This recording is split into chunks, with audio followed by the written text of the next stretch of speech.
But the main event is Dr. Gideon Fujiwara, who will be presenting Japanese art crossing the Pacific to the prairies. Excuse me, Japanese art crossing the Pacific to the prairies, Tokugawa to Meiji societies reflected in the Schumiatcher collection at Nikka Yuko Japanese Garden. And while he sets that up, I'll just say a few comments of introduction about Gideon. Some of these may be in your program as well, though I think it fails to mention that Gideon is a delightful colleague, as everyone at the university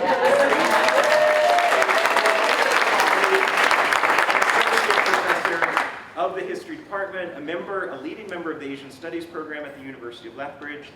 Even if you look at his educational background, PhD in Asian Studies at UBC, University of British Columbia, but an earlier master's at Tohoku University in 2004 in Japanese intellectual history, shows that connection between Japan and Canada, ideal for Nikka Yuko, ideal for this talk, and in fact, ideal for his relatively new role on the board here at the Japanese Garden. I guess it's not that new anymore. So Gideon will resume his role as the head of the Asian Studies program January 1st when he's back from study leave. He's giving this presentation even though he's on study leave because, as I mentioned, he's a delightful colleague. One other quick note about Gideon. His first book, From Country to Nation, Ethnographic Studies, Kokugaku and Spirits in 19th Century Japan, was published by Cornell East Asia Series of Cornell University Press in May of 2021. Most importantly of all, copies are available at the gift shop to purchase or peruse. I have read it, endorsed it, it's brilliant, as is he. He teaches many useful courses for us as well, including a very innovative team talk one with Japan, the Gakushuin College in Tokyo, where half the students and the other instructor are in Japan, half are here, and they work it out again in very innovative ways, along with his courses on China, Japan, modern history, intellectual history, Asian studies, and beyond. So it's my pleasure to introduce Gideon Fujiwara.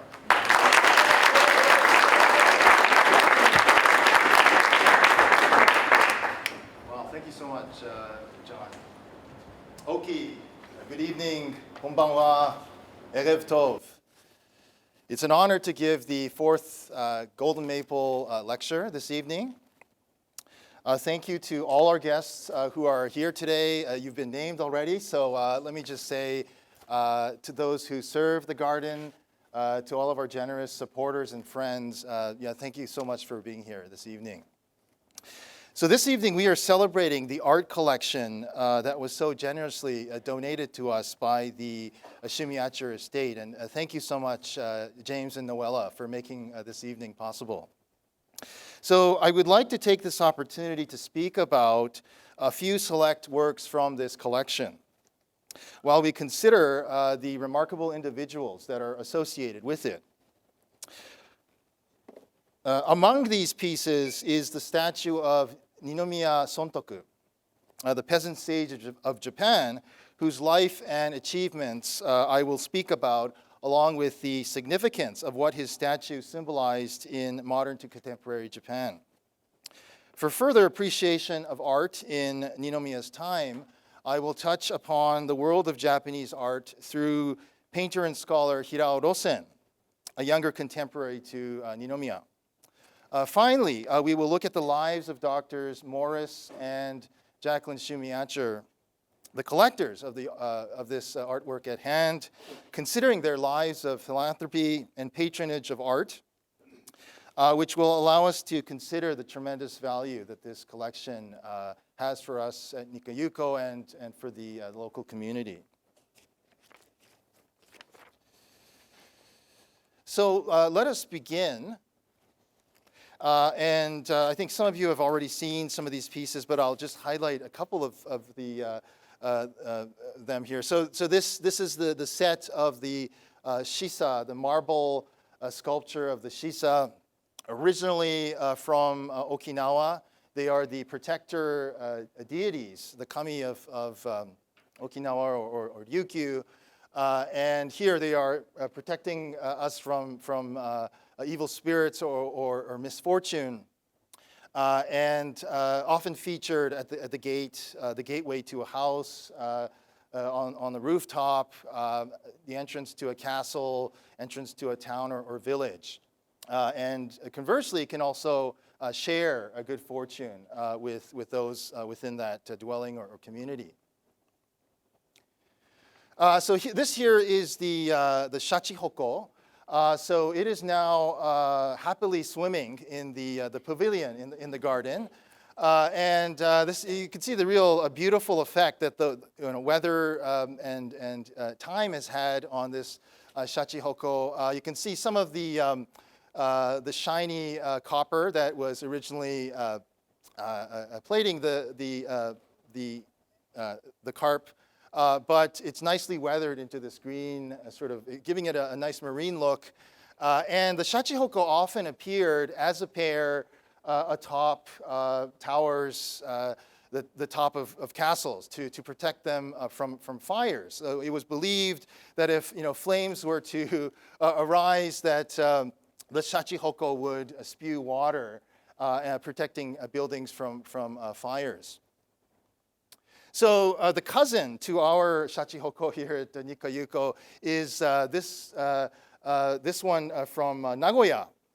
So this one has an interesting look. It has the dragon head and the body of a fish, the spiny the spine here, and this pair of shachihoko are of course protecting Nagoya Castle.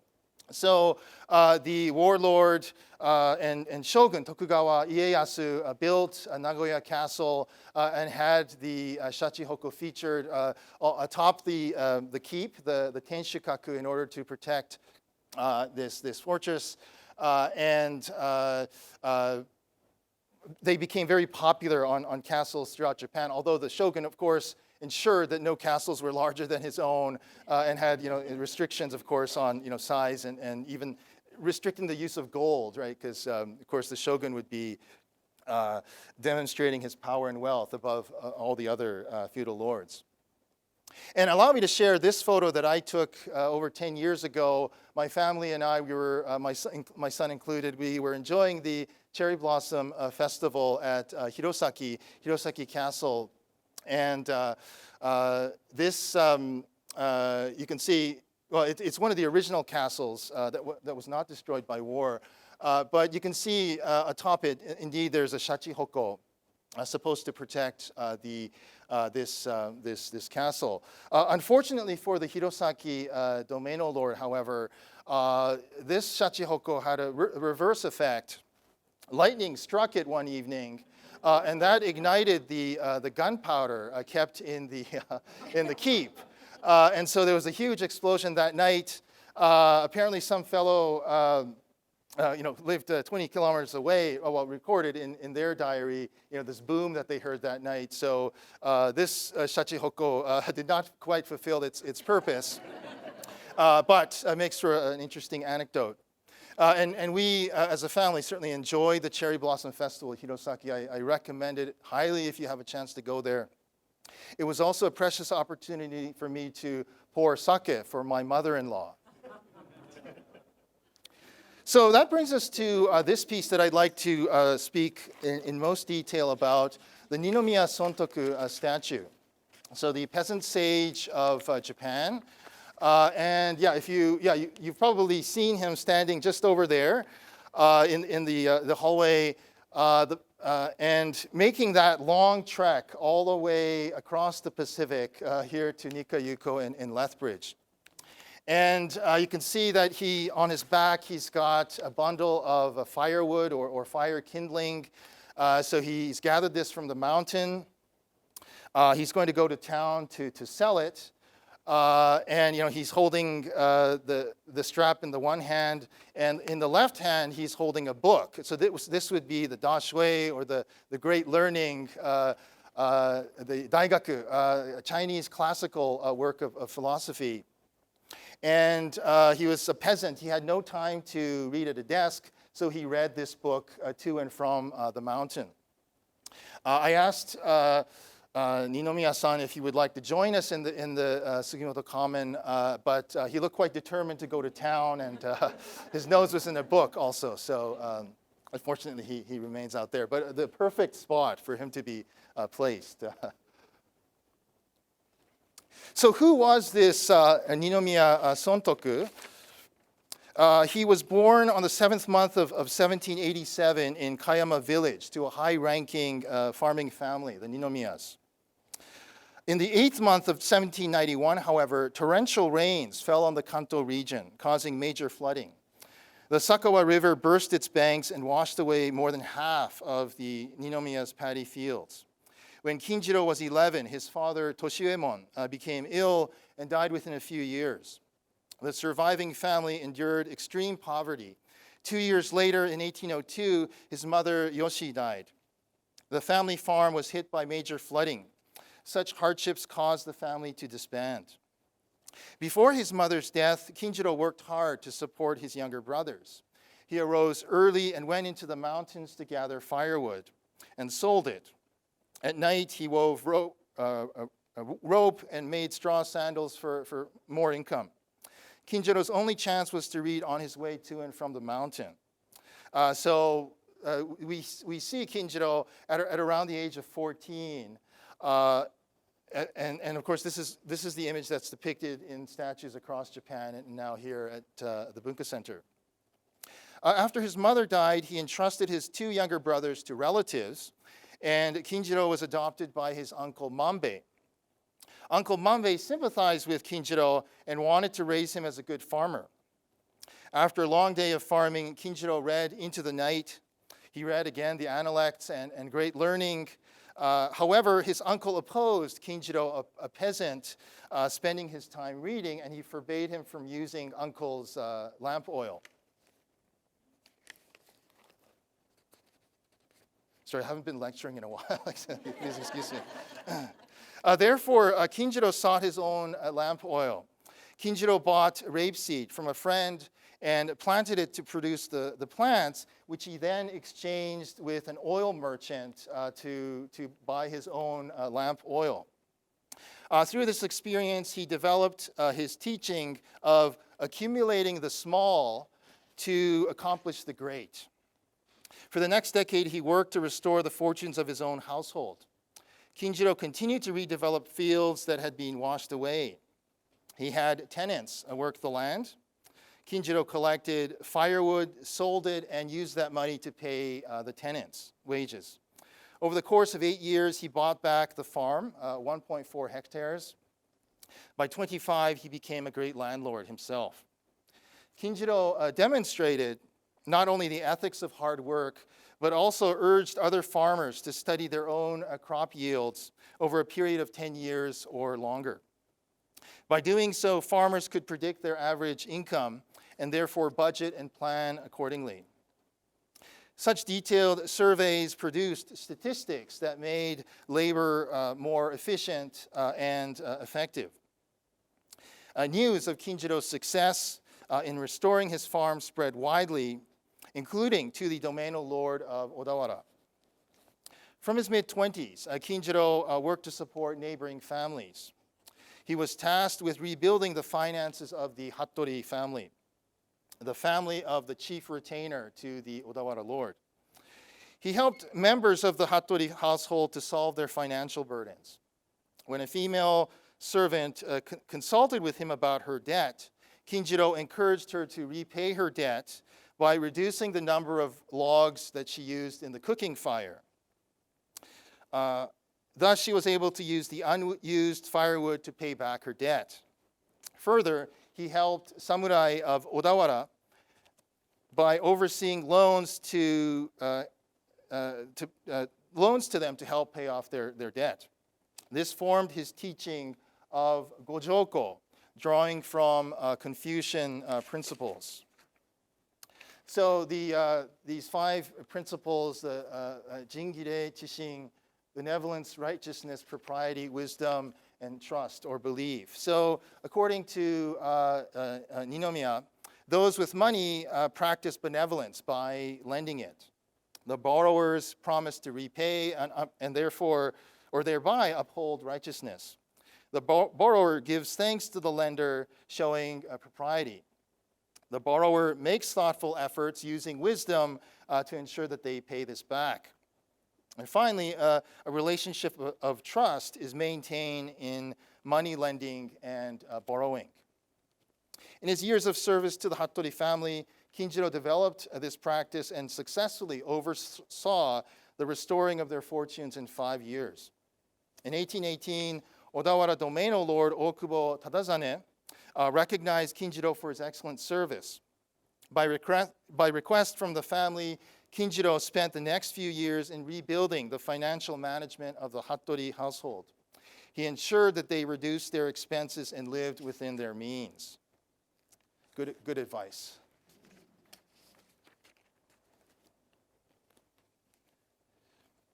In 1842, Kinjiro came to serve the shogunate in Edo. The shogunal authorities raised Ninomiya's status from that of peasant to samurai as part of the appointment to oversee these works. In 1843, Odawara Hotoku Shrine was constructed.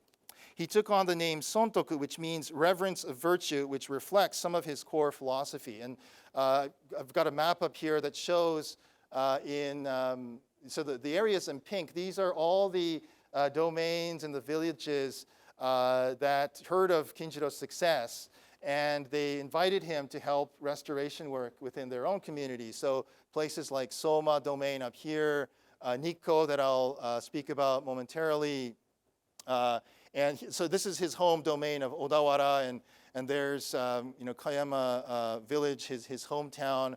But there were some 600 villages that he helped to restore during his career. In 1844, the Bakufu made its final assignment for Ninomiya, again at Nikko here, and it took him 3 years to complete this survey and report. The area included 91 villages and nearly 21,000 koku of land. Notably, it also included Toshogu, where Shogun Tokugawa Ieyasu was deified at a mausoleum in Nikko. Despite being injured, Ninomiya walked with a staff through the mountains and fields, personally surveying the land and assessing morale among the people. Peasants were encouraged, homes were repaired. Eventually, he and his team produced an 84-volume report of their survey. After becoming ill, Ninomiya focused on training his disciples. He continued to do service for the Tokugawa shogunate. Ninomiya died on the 20th day of the 10th month in 1856 at the age of 69. Following his death, his son Yataro was ordered to carry out the restoration of Nikko territory and to carry on his father's works there. Large-scale tree planting was carried out across some 20 villages, and land was redeveloped across Nikko territory. Excuse me. For Ninomiya, scholarship, whether it be based on Shinto, Confucianism, or Buddhism, had to be for the purpose of saving the world. He stated, quote, "There are tens of thousands of books on Shinto, Confucian, and Buddhist teachings.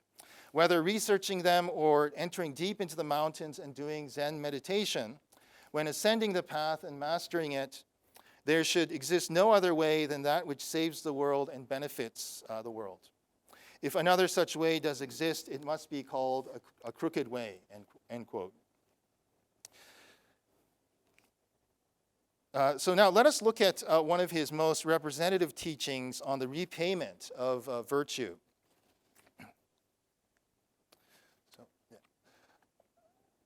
The teaching of the repayment of virtue is a practical teaching. In practicing it, the three most important things are to labor, to be thrifty, and to pass on something to others. To labor means to work hard at one's occupation. To be thrifty means to keep the family income clearly in mind and to live within that income. To pass something on to others means to practice the 5 forms of sharing according to one's means. These are what I called the 3 duties of my school. For Ninomiya, the repayment of virtue was for people to give thanks to heaven and earth, to their parents and forebears for their life, and to those who contributed to their well-being. In gratitude, they are expected to carry out the three duties: to work hard, be thrifty, and pass on what they have to their descendants and others in society. Kinjiro felt indebted to his forebears, so he worked hard to restore the family fortune.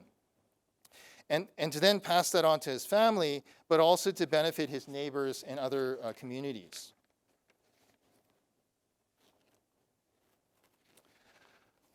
From the late Tokugawa and into the Meiji period, Ninomiya Kinjiro was upheld as a symbol of virtues that were valued in modern Japanese society, including diligence, studiousness, thrift, self-reliance, gratitude, and cooperation.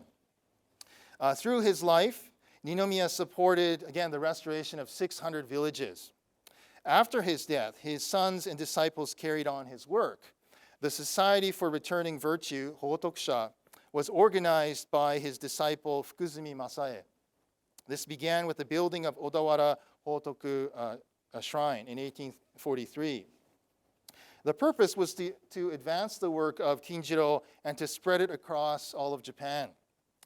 Through the Hotokusha, landlords promoted technical improvements, support for poor farmers, and the virtues of hard work, honesty, and communal cooperation. By the 1930s, numerous statues of Ninomiya Sontoku were installed at elementary schools across Japan to teach students to work and study hard. As Japan expanded its empire across Asia and fought wars on the Asian continent and across the Pacific, Japanese students were increasingly taught virtues of sacrifice and loyalty to the nation and emperor. After Japan's defeat in the Second World War in 1945, many of these statues were destroyed, some by US soldiers, as a symbol of pre-war Japan. In the post-war years, some statues were removed, while some remained, becoming weathered. And in the 1960s, new statues were installed again. So one estimate says that there are over 1,000 of these statues in public places today across Japan. A Ninomiya Sontoku statue stands in Little Tokyo in Los Angeles. It was installed in 1983 to honor the hard work and dedication of the Issei, the first generation Japanese migrants who built the foundations of the Japanese American communities in California. The statue we see here today was purchased by the Schumiatchers in Hawaii. So this statue comes from Kalihikai Japanese Language School, and we understand that the statue was associated with the founding of this school. The fact that they were able to purchase this statue, which held such importance in earlier times, may reflect changes in Japanese language education in Hawaii. In 1940, over 40,000 Nikkei children were learning Japanese in 200 private schools. By 2008, there were 668 students attending 10 private Japanese language schools, while 7,300 students study Japanese at 38 public secondary schools. So so Ninomiya Sontoku appears in different sort of forms. Any thoughts as to why he's seated in this statue here?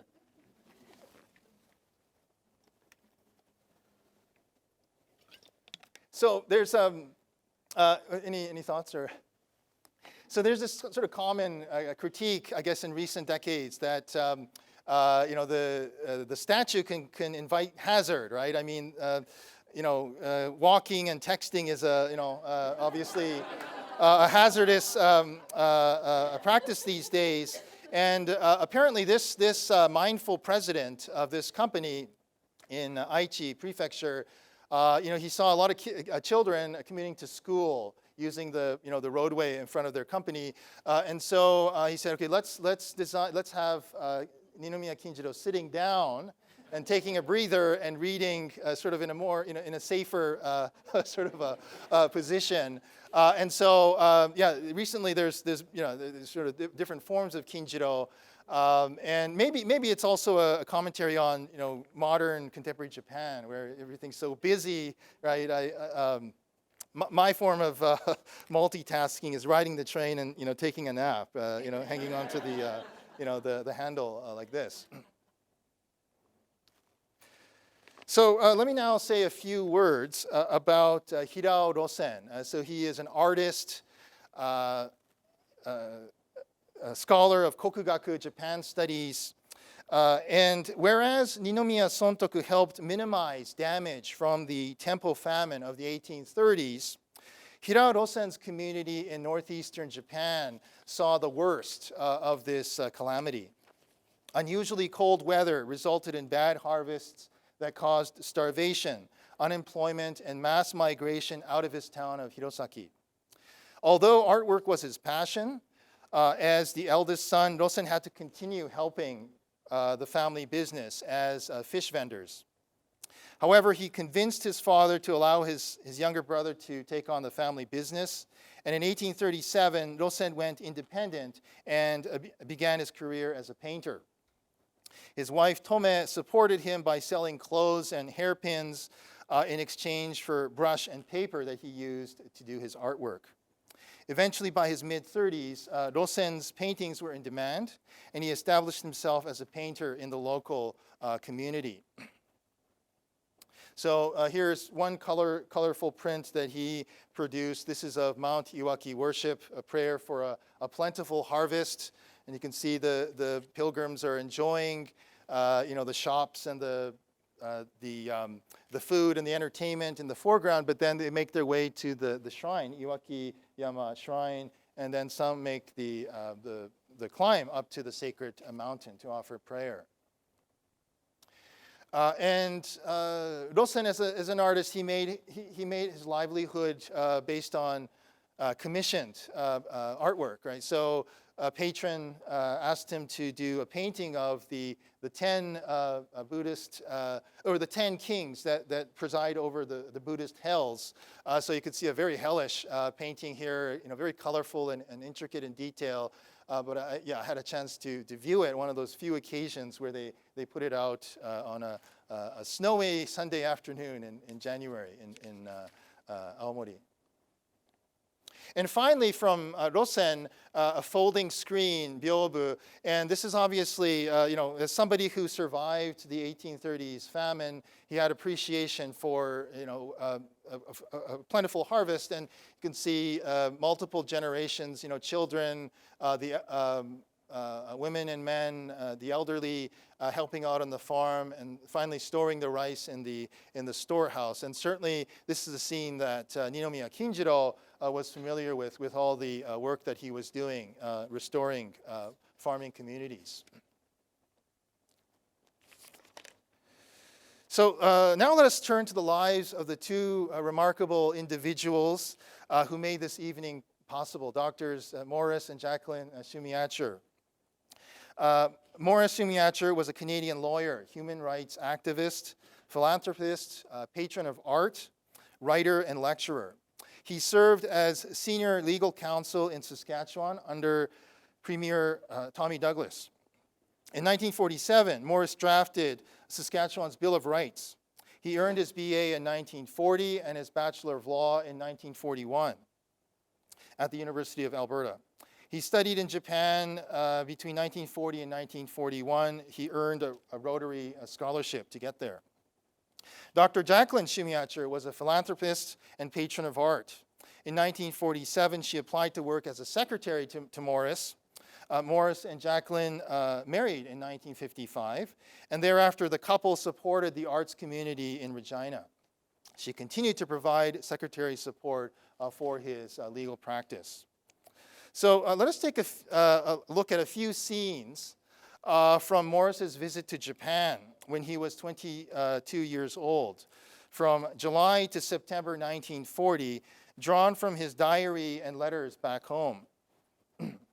He introduces numerous historic and cultural sites, including from Nikko, that you heard about earlier. Morris boarded the Heian Maru ship on July 24th, 1940 at the port of Vancouver.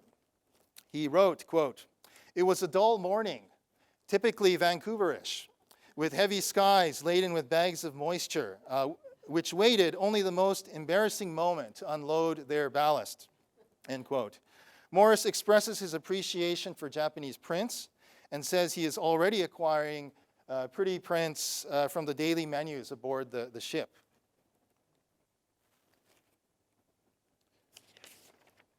After arriving in Japan, Morris saw historic and cultural sites across Tokyo, Osaka, Kyoto, and Nara. He also visited Toshogu Shrine of Nikko in Tochigi Prefecture, which includes a mausoleum of Tokugawa Ieyasu, who founded the Tokugawa shogunate in 1603. Morris writes of how he was impressed with this site following his climb up the mountain. Shogun Ieyasu was deified at Toshogu as the great avatar shining over the east. Nikko is also the site, again, of Kinjiro's important restoration work in his later years. So it's very likely that Morris may have seen, Kinjiro statues across Japan, certainly, but also in this local area of Nikko.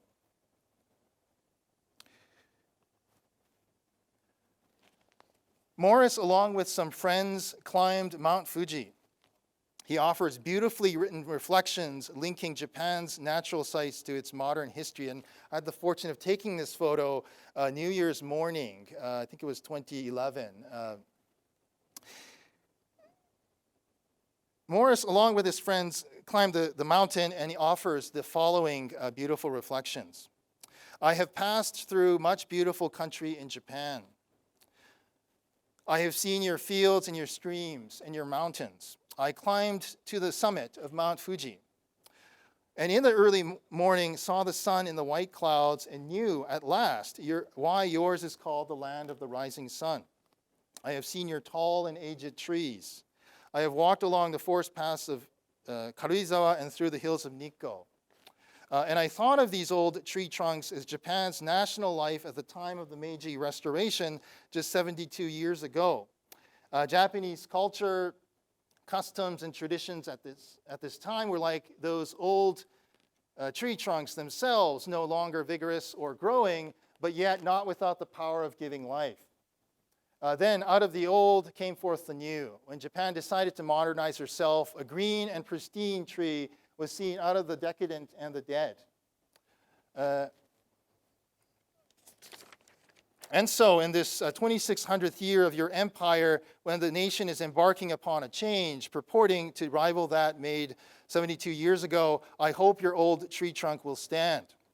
So in this reflective statement, Morris makes connections between the natural sites of Fuji with Karuizawa and Nikko.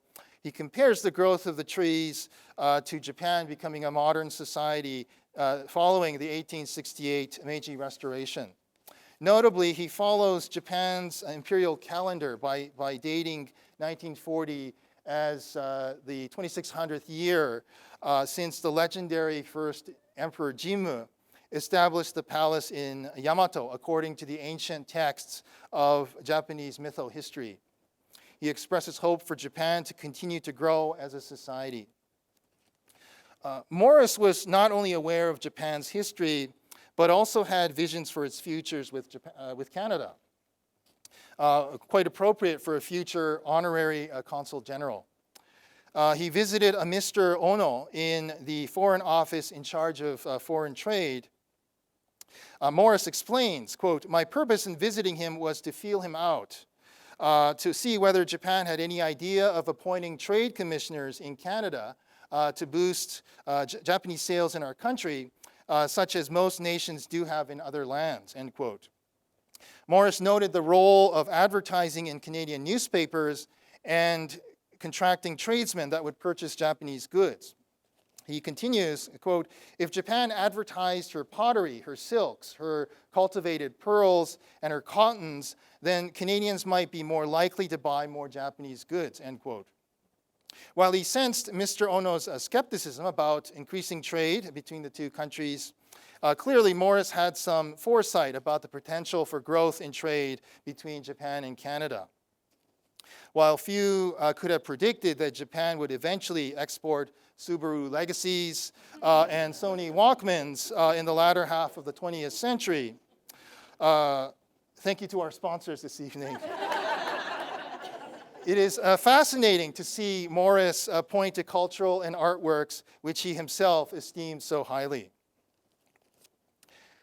Of course, all of these encounters took place well before the two countries went to war.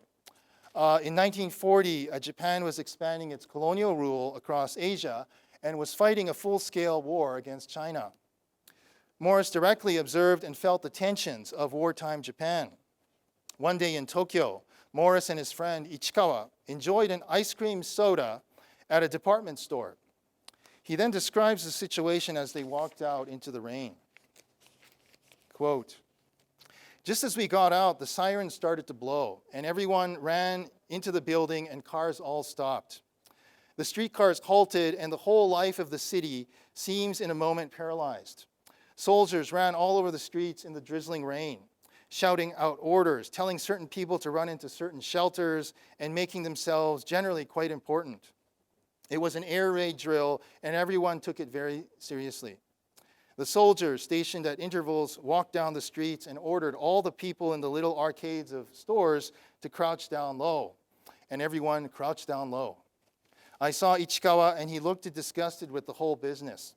He disapproves of it all, was impatient, said this should be finished sooner, that there was no need for it. He regarded it all as nonsense. Although Morris's friend said otherwise, the coming years proved that those air raid drills served a purpose in preparing Japanese civilians for the following years. Just over a year later, Japan attacked the US naval base at Pearl Harbor and other Western bases across the Asia Pacific, triggering a brutal war between Japan and the US, Canada, and their allied partners. The late years of the war saw the American bombings of Tokyo and other Japanese cities. In September, Morris sailed back from Yokohama to Vancouver.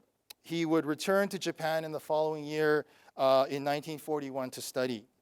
Thus, from this first visit to Japan, Morris began his collection of Japanese artwork that included color prints that fit easily into his luggage. Later in life, he purchased these larger pieces that we've been enjoying this evening. During his year of study in Japan in 1941, Morris acquired masks, woodblock prints, and kimonos. The couple amassed one of the most significant private collections of Inuit art in Canada. Morris authored books on Canadian law, healthcare, and welfare. Morris became an honorary consul general, invited to Japan by the Japanese Foreign Ministry.